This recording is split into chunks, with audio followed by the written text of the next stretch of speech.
In front of me is Vivo Y97 and today I would like to show you how you can set up screen lock. Begin by opening settings and scrolling to hit face and password.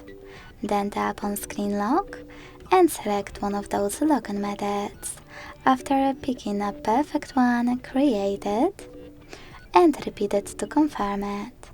Then answer those security questions.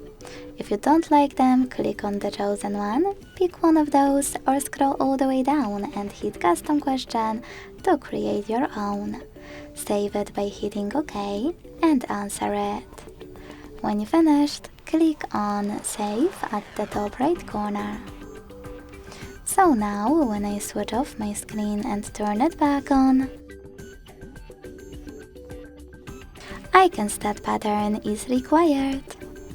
Thanks so much for watching. If you enjoyed this video, leave a like, comment and subscribe. Bye!